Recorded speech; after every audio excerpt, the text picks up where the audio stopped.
کیا حالات بنے یہاں پر، فرقواریت کی بنیاد پر لوگوں کا کتنا خون کیا گیا.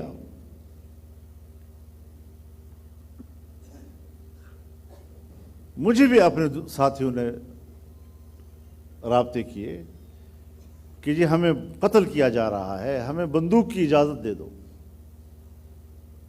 ہم نے کہا نہیں، یہ جمعیت کا روش نہیں. کہنے لگے پھر ہم سیٹ ہار جائیں گے. میں نے کہا ہار جائیں، کوئی مسئلہ نہیں ہے. ایک سیٹ ہارنے سے کچھ نہیں بنے گا. اپنے منہج کو تبدیل نہیں کرنا، اشتعال میں نہیں آنا، تحمل اور برداشت سے کام لینا ہے.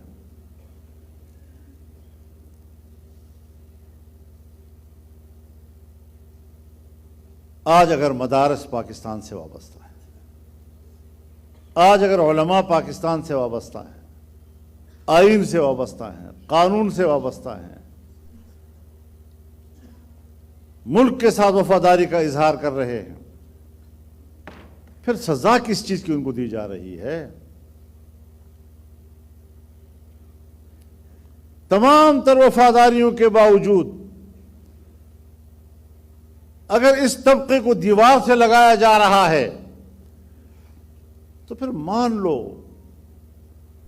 کہ نہ مولوی دہشت گرد ہے، نہ مدرسہ دہشت گرد ہے، نہ یہ دہشت گردوں کے مراکز ہیں، لیکن الزام چسپاں کر دو تاکہ اس الزام کے سہارے پر تم ان کو دیوار سے لگاؤ اور دنیا کو تسلی دو کہ ہم تو پاکستان میں دہشت گردی سے جنگ لڑ رہے ہیں، اور پھر اس عنوان سے ڈالر کماتے رہو. ہمارے خون پر ڈالر کماتے ہو، تمہیں شرم نہیں آتی؟ پاکستان کی اقتصاد چلے گا اس بات پر کہ تم مدارس کا کو کھنڈرات بناؤ، علماء کا قتل عام کراؤ، انہیں آپس میں لڑاؤ، انہیں دہشت گرد کہو، ان کے حقوق پامال کرو، ان کو انسانی حقوق سے محروم کر دو.